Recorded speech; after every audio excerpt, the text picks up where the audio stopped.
to the jackassery that the wealthy are going to be paying this carbon tax, you are out of your mind. Even the poor nations, the developing nations, know that it's a scam.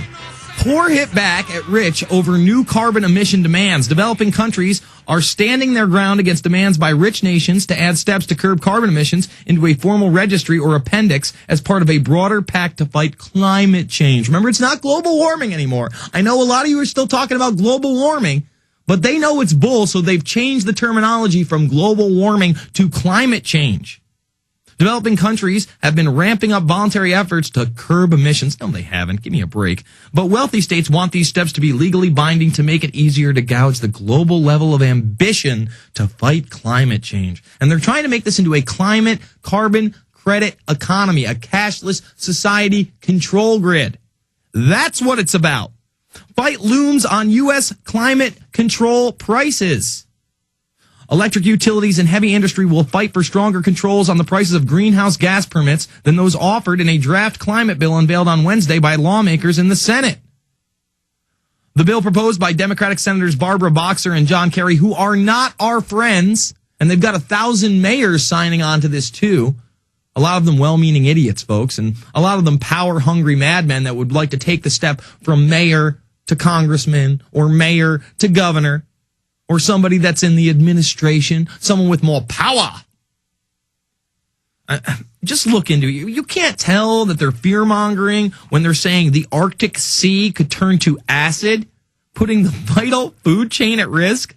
With the world's ocean absorbing 6 million tons of carbon a day, a leading oceanographer warns of eco-disaster. Come on.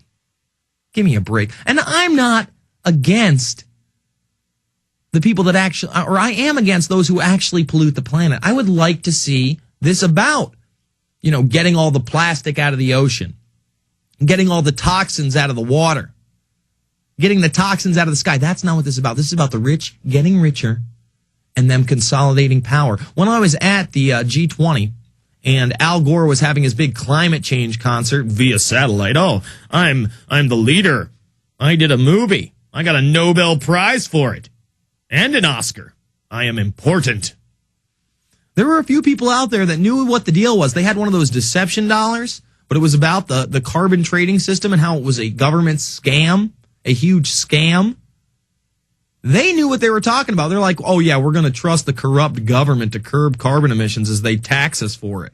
The richest 1% are going to be paying the taxes. No, they're going to be paying the taxes through you and your jacked up taxes for living your life. That's why we have huge articles here like contraception fights global warming. Want to combat climate change? Use birth control. Family planning is a green technology. Listen, if these folks really wanted to go green, we had the electric car in the 80s. With one charge, it would go 80 plus miles. In 88, 89. It's 20 years ago. 20 years ago. We couldn't advance that technology? No, they let the people who lease it, and then when their lease was up, they're like, man, we don't want somebody to reverse engineer this or let the public get wind that this actually works or we're totally screwed. So what did they do? They took everybody's car and then they crushed them. That's the insanity we live under. We don't need hybrids. Hybrids are a joke. We could have fully electrical automobiles that also supplement their energy from the sun, a true green technology, but we don't because the establishment doesn't want to empower the people. They don't want cheap energy for me and you. That's why your electric bill is about to go up 4 times within the next 5 years, and they're openly telling you about this.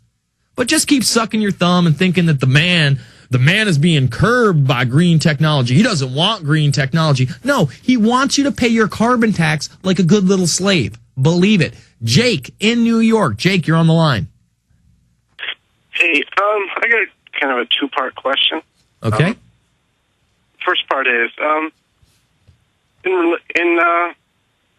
relation to the New World Order power structure. Okay.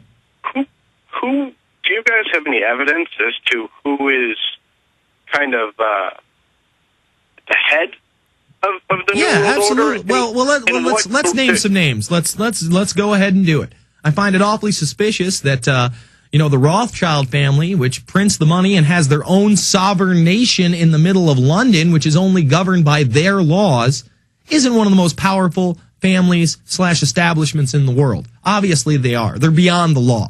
Okay, when you can have your own sovereign nation in which you print money in the middle of London, wouldn't you say that's pretty powerful? Would you not? I mean, that's pretty powerful, insane, right? Actually. Yeah, kind of insane. I think it's it's on the brink of insanity. Let me give you another name out there. The Rockefeller family, whether it started with John D. Rockefeller, then Nelson Rockefeller, and now David Rockefeller, have had their hands in almost every foundation, all these globalist paperwork. David Rockefeller admits in his own memoirs that he and his family are part of a cabal. Just type this into Google. Rockefeller admits to cabal of world government. He says that are working, and Larry Flint actually wrote a great article about 2 months ago about this where he quoted him, and we have the book in the back. Again, if you look it up online, you'll see it's actually part of his memoirs, where he admits to being part of a global cabal to bring about one world government and end the United States sovereignty. I'd say that's pretty powerful too, don't you think? Yeah, that's insane.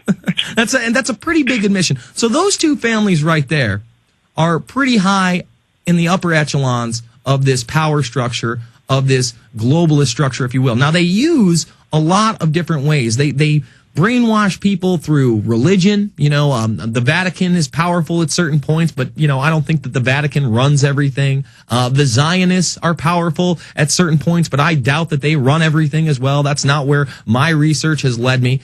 I think Tarpley is spot on when he says this is an Anglo-American empire and really a continuation of black nobility and the oligarchies. I mean, why would those people ever give up their power? And then you realize people like Prince Philip, for instance, okay? He owns the majority of the media in Europe. He owns the media, and that same media that he owns are the ones busy printing, crappy tabloid stories about who Princess Diana slept with allegedly after she divorced Prince Charles, and all this, gobbledygook for people to eat up, all this infotainment. But if you want a large overview, I'll give you 2 books to read, okay? One of them is Order Out of Chaos by Paul Joseph Watson. You can easily get a PDF file of this online. It is extremely well documented, really shows you how the power structure works, and it's very easy to read. It's a good way to bring people into this information.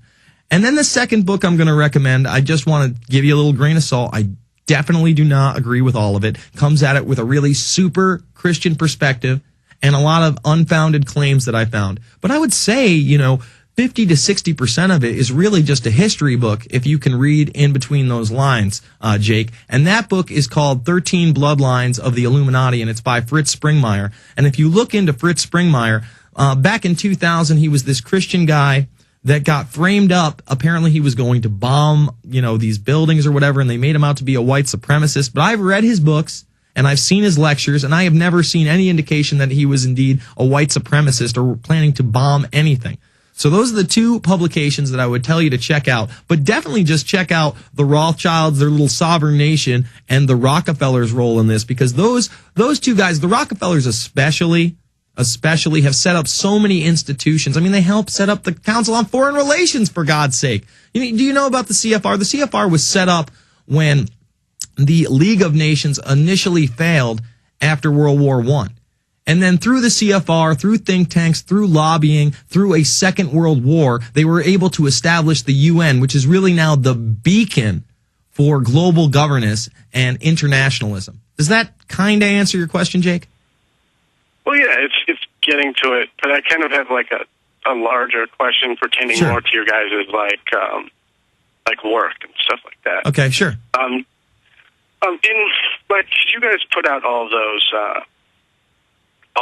pictures of Obama with the clown face and all that stuff. Well, hold on. I want to say. Wait. I just want to say this. The original one wasn't us. It was some student. We did use it once it started to gain momentum in the mainstream media. Somebody put a socialism banner under it. We don't believe it's really socialism. It's more fascism in our opinions. And then we used Infowars.com. And then later on, I did my own Obama Joker face, which says the joke's on us. That was me putting it out there. But we do that because the guy is a criminal and the joke is on us. You know, the mainstream wants to paint it up as some kind of racism. Dude, I voted for a black woman for president out of the Green Party. You know, I mean, I'm appalled that they would ever associate an image of Obama as the Joker as something racist. I don't even know how they come to that conclusion. Go ahead, Jake.